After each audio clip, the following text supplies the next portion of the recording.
que eu consegui vir aqui hoje fazer vídeo de novo. Meu Deus, que vitória! Paz, Senhor, gente, tudo bem com vocês? Eu espero de coração que todos vocês estejam muito bem, emocionalmente, espiritualmente e, claro, fisicamente.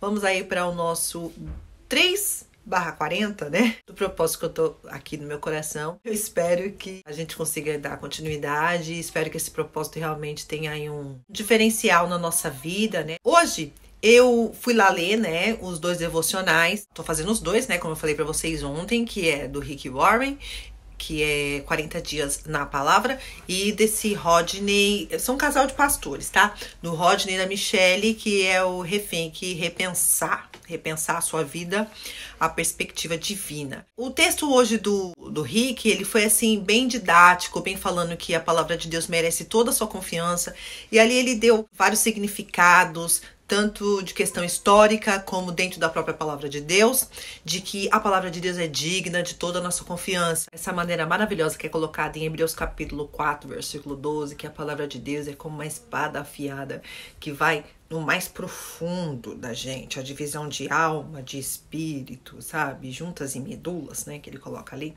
E o legal é que eu tô desenhando, eu sempre desenho, gente. Você quer realmente ter ali a palavra direitinho, do jeito que tá escrito, vai lá na Bíblia e pesquisa lá, é de Deus. A palavra de Deus, ela tem o poder de discernir a gente. A palavra de Deus é como um espelho.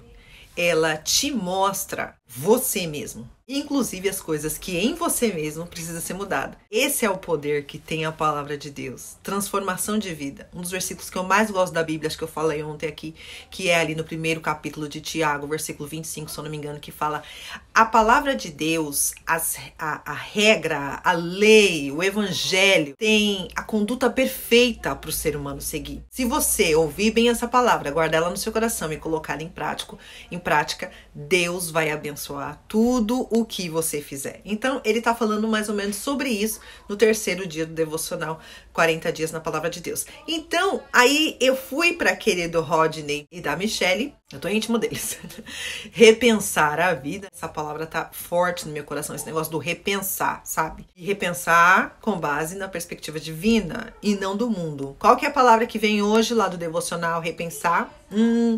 Primeira carta de João, capítulo 2. É um versículo que eu não posso me esquecer dele, porque as broncas que os meus pais, mas o meu pai dava na gente, sempre era baseada em passagens bíblicas. E eu não vou poder nunca me esquecer dessa. A gente cresceu ouvindo meu pai falando: não ames o mundo, nem aquilo que no mundo há. Aquele que ama o mundo, o amor do pai não está nele. O amor do mundo e o amor de Deus não são compatíveis. E é disso que vem no 3/40 aí do devocional Repensar a Vida. Eles vêm falar sobre isso. E eu quero estar conversando com vocês um pouco a respeito desse não amar o mundo. Olhando por cima, podem-se dizer que existem 3 tipos de mundo. Quais seriam esses 3 tipos de mundo? Porque tá falando para não amar o mundo. Então, pra gente identificar bem a palavra de Deus, o que seria esse mundo? Vou deixar simplificado. Então, seria aí o mundo da criação, o mundo humanidade e o mundo sistêmico. Vamos descartar aqui o mundo criação, tá? João não está falando que não é para você amar os passarinhos e as belas flores. Não, esquece. Ele tá falando do mundo que um completa o outro. Esse negócio da multidão, da humanidade e o sistema. Que interferência que esse mundo tem na vida da gente. 1 João, capítulo 2, versículo 15, é esse do não ameis o mundo. Só que o que mais toca o meu coração, isso é particularidade minha, tá, gente? Sempre chamou muito a minha atenção o versículo 16. Vou até pegar aqui uma Bíblia. 1 João, capítulo 2, versículo 16, tá bom? É que eu vou ler aqui agora. Nada que é deste mundo vem do Pai.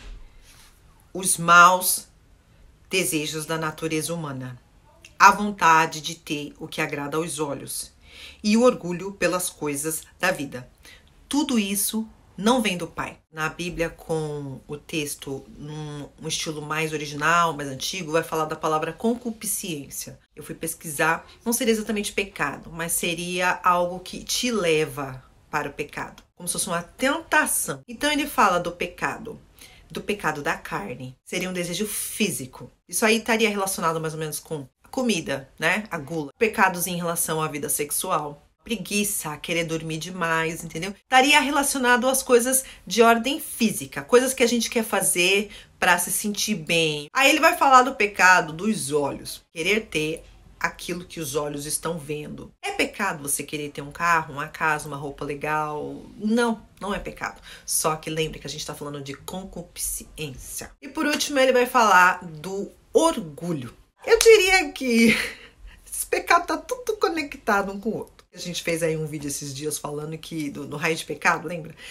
O orgulho, ele é meio que a base de todos os outros pecados. Por causa do orgulho, a gente faz um monte de coisa que a gente não deveria fazer. É legal essa divisão dos 3 pecados, porque em outras partes da Bíblia aparecem singelamente essa mesma divisão. Por exemplo, Adão e Eva no Jardim do Éden. A Bíblia fala que a Eva olhou para a árvore, ela achou a árvore bonita. Ela achou que o fruto era bom para se comer. E por último, nossa, como seria bom ter entendimento? Em suma, como seria bom saber as coisas que Deus sabe? E ali Adão e Eva caem em tentação, pecam. O texto de Adão e Eva ali, caindo no Jardim do Éden, está em Gênesis capítulo 3, você pode conferir.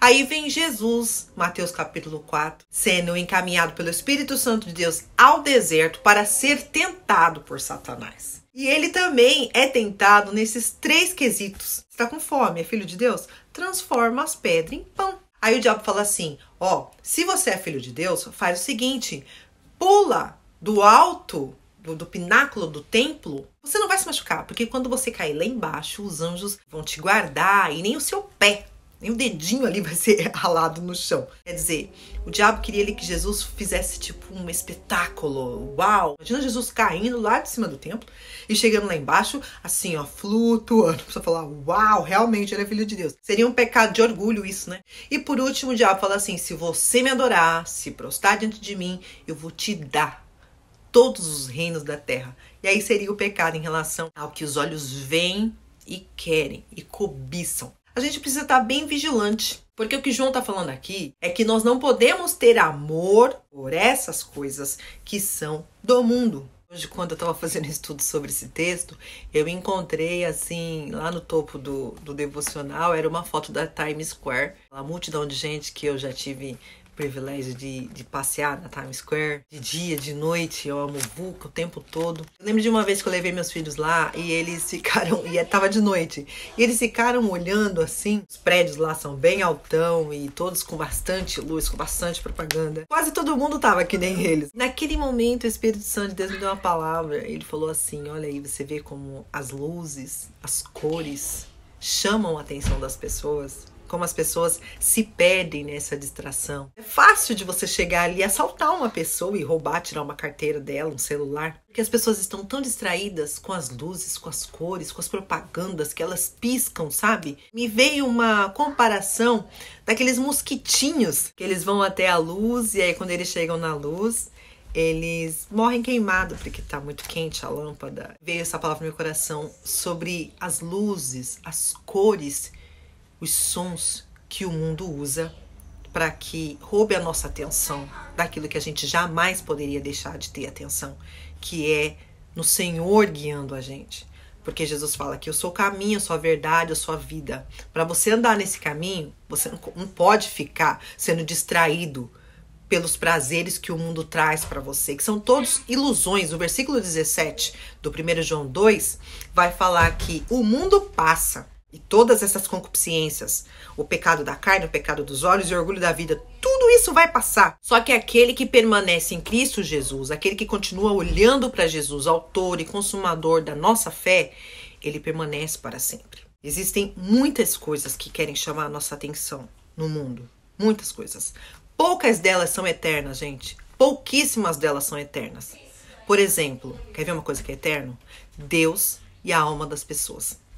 Por isso que o Senhor Jesus fala, eu vou resumir todos os mandamentos em 2. Você ama a Deus acima de todas as coisas e o próximo como você ama você mesmo. Porque Deus, você e o próximo são eternos. As coisas que esse mundo vem para tirar nossa atenção do amor ao próximo, do amor a Deus e do amor verdadeiro por nós mesmos, essas coisas são finitas. Elas vão ficar por aqui. Eu quero terminar esse vídeo deixando algumas questões aqui que eu fiz para mim mesma hoje no devocional que eu fiz pela manhã, que é aí do Não Ameis o Mundo. Eu quero te perguntar, te fazer refletir sobre o que é que significa para você amar o mundo. O que é do mundo que você está amando nesse momento? Quais são as coisas que o mundo está te oferecendo? Prazeres físicos? Prazeres de conquistar a posição ou bens materiais? O que é que o mundo tem criado com luz, com cor, com muito holofote, com muita agitação, muita movimentação, com muito barulho para ganhar nossa atenção? Pensa nessa pergunta. Diante de tudo isso que o mundo está oferecendo para você, você ama a Deus? Pesa numa balança. O que seria mais importante para você? O amor do mundo ou o amor de Deus? Não adianta querer conciliar os dois. Eles não são compatíveis. Será que a gente está num caminho que realmente nos conduz para mais perto de Deus? Ou será que o nosso amor pelas coisas ilusórias, passageiras do mundo está fazendo com que a gente fique debaixo do poderio de Satanás? Fica com essa palavra no seu coração e que ela germine e nasça uma planta, cresça uma árvore que produza muitas flores, muitos frutos para alimentar você e todas as pessoas que estão ao seu redor. Paz do Senhor, gente. Com Deus. Tchau.